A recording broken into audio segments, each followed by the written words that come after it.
Hello everyone, this is VFox, aka Gex Media Dimension, and welcome to my very first review. Also, my very first scripted video. Now, before I get started,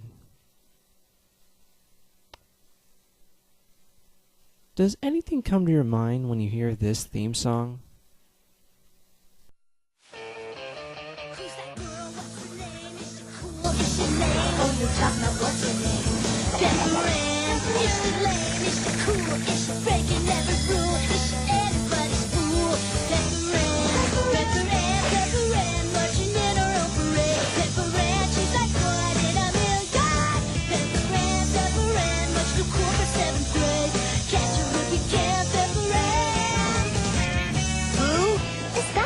From gym class?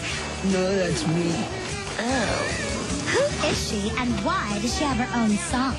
Did someone take my lunch? Pepper Ann, marching in her own parade. Pepper Ann, she's like one in a million. Pepper Ann, much too cool for 7th grade. No one's cooler than Pepper Ann. She's her own biggest fan, Pepper Ann. Cool. Catch her if you can, Pepper Ann. Well, if you guessed Pepper Ann, as in the TV show that aired in 1997, you are correct. Now, basically, Pepper Ann is a TV show, an animated TV show, that aired in 1997 and is about a 7th grader of the same name who deals with different situations a girl has to endure while she's still young. It never came out on DVD, which is a shame because the animation is really good, the characters are likable, and it really works as a kid show because each episode teaches a moral. That was kind of a standard with cartoons during the late 90s. Which by the way was a generation that I grew up with. So I grew up with this show. It ran for about 3 years, and then the series discontinued for reasons unknown, at least to my knowledge. Pepper Ann originally started out as a character in a comic strip in YM magazine, and eventually evolved into a TV character as a part of Disney's One Saturday Morning, which was a Saturday morning cartoon block that aired on ABC at the time. It was a good show for its time, but sadly it didn't age well, seeing how it only aired for 3 years and then discontinued. Regardless, if you've never heard of the show, I'd recommend watching it. In this case, I suggest looking it up on YouTube since it didn't come out on DVD, and that, of course, is a shame.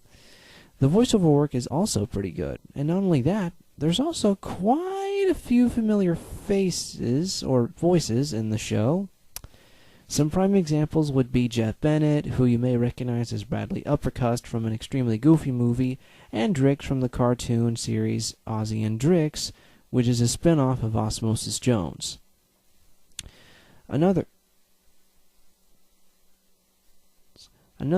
other examples would be Jim Cummings, who you may know as Darkwing Duck, or Pete from Goof Troop, Pooh, Tigger, and maybe even the Terror Mask from the Splatterhouse 2010 rendition.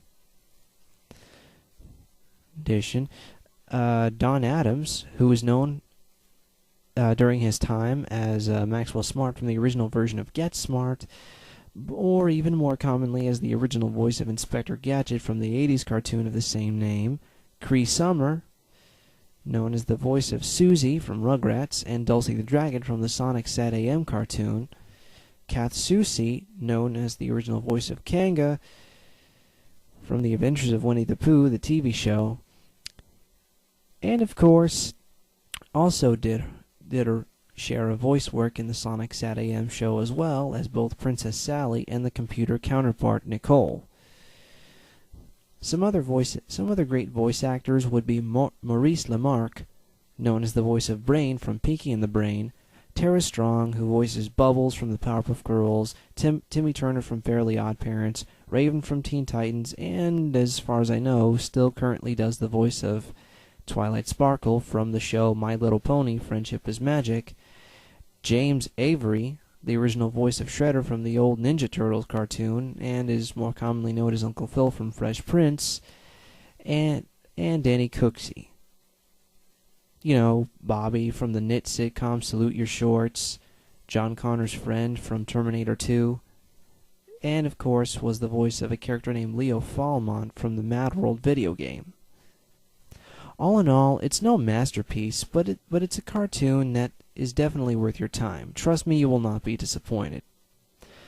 I give this show a fair rating of 8.6 out of 10. The reason being that there are a few moments that lean more towards adult humor, but that only happens rarely, so it doesn't matter.